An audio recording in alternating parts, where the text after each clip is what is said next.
Subject physics, class 9 to 11। त्रिविमीय गति।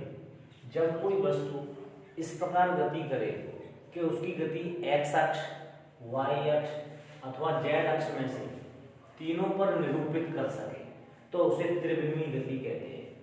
जैसे हवा में उड़ती हुई पतंग, आकाश में उड़ते हुए पक्षी। दूरी। जब किसी वस्तु द्वारा किसी भी समय में तय किए गए रास्ते की लंबाई को दूरी कहते हैं। जैसे एक स्थान से दूसरे स्थान पर पहुंचा तो वो जितनी रास्ते की लंबाई जो तय करते हैं उसी को हम दूरी कहते हैं। इसका मात्रक मीटर होता है, अदिश राशि है। इसके हम स्मॉल डी से, स्मॉल एक्स से, स्मॉल आर से दर्शाते हैं। डी स्मॉल डी कहते हैं तो भी दूरी कहा जाएगा, स्मॉल एक्स कहें तो भी दूरी कहा जाएगा, स्मॉल आर से भी कह सकते हैं दूरी। विस्थापन। किसी वस्तु की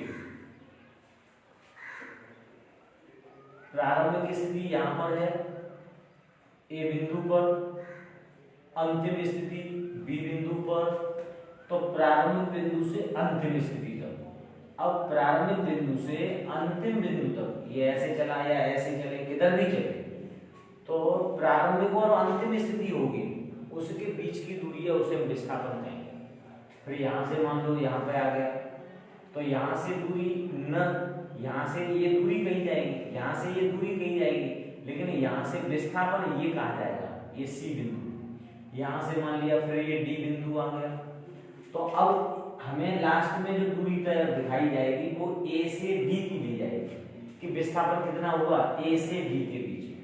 न हमें ए से बी की जरूरत, न बी से सी की जरूरत, न सी से डी की जरूरत, हमें सिर्फ ए और डी। प्रारंभिक स्थिति ये है और अंतिम स्थिति ये है, तो हमें ए बिंदु और डी बिंदु, अंतिम जो बिंदु है ये प्रारंभिक बिंदु, ये अंतिम बिंदु, इनके बीच की दूरी ये ली जाएगी जिसको हम विस्थापन कहते हैं। और अगर दूरी की बात करेंगे तो ए से बी तक कितनी चली 2 किलोमीटर, और बी से सी तक कितनी चली 1 किलोमीटर, सी से डी तक कितनी चली 2 किलोमीटर। इसमें ये पूरी जोड़ ली जाएगी, 2 और 1 3 और 2 5। अब ए से डी तक पहुंचते पहुंचते हमने 5 किलोमीटर दूरी तय की, तो वो दूरी कही जाती है। लेकिन विस्थापन की बात कही जाए तो ए और डी के बीच में हमने मात्र 2 किलोमीटर का अंतर है, तो हम ए और डी के बीच की बात करेंगे, ना तो हम ए से बी की बात करेंगे, ना बी से सी की बात करेंगे, ना सी से डी की, ये कोई भी बात हम नहीं करेंगे। अंतिम प्रारंभिक बिंदु और अंतिम बिंदु, इसके बीच में कितनी दूरी है उसको हम विस्थापन कहते हैं। अब दूरी यह किसी वस्तु द्वारा तय किए गए रास्ते की लंबाई है, और ये किसी वस्तु की अंतिम और प्रारंभिक स्थिति के बीच की न्यूनतम दूरी है। अंतिम क्या है और प्रारंभिक क्या है, जैसे हमने बताया पहला बिंदु ए बी सी डी, इनकी हमें कोई जरूरत नहीं, हमें ए और डी की बात करनी है, तो विस्थापन कहा जाएगा। और ए से बी तक कितना हुआ, बी से सी तक कितना हुआ, सी से डी तक कितना हुआ, ये हमारी दूरी कही जाएगी।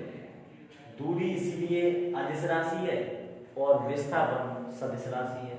दूरी मान हमेशा धनात्मक होगा, दूरी का मान धनात्मक होगा, क्यों कि 2 किलोमीटर तय की, 3 की, 2 की, 1 की, जो भी है, और लास्ट में डी के बाद हम घूम करके ए पे भी पहुंच सकते हैं।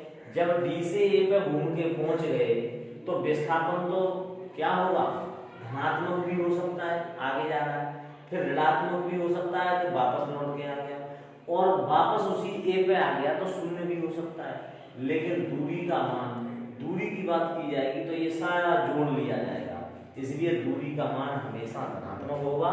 लेकिन विस्थापन धनात्मक, ऋणात्मक और शून्य कुछ भी हो सकता है। दूरी अच्छा, मात्रक चाहे दूरी हो चाहे विस्थापन हो, दोनों में मीटर हुआ। चाल किसे कहते हैं, समय के सापेक्ष दूरी की दर को चाल कहते हैं। जैसे चाल बराबर दूरी बटे समय, तो दूरी कितने समय में और कितनी दूरी तय की, कितने समय में और कितनी दूरी तय की, उसको हम चाल कहते हैं। जैसे 50 किलोमीटर प्रति घंटा कहते हैं, तो किलोमीटर कितने किलोमीटर दूरी तय की और कितने घंटे में की, तो वो उसकी चाल कहलाती है। चाल का मान अधिक होगा तो समय कम लगेगा, और चाल का मान कम होगा तो समय अधिक लगेगा।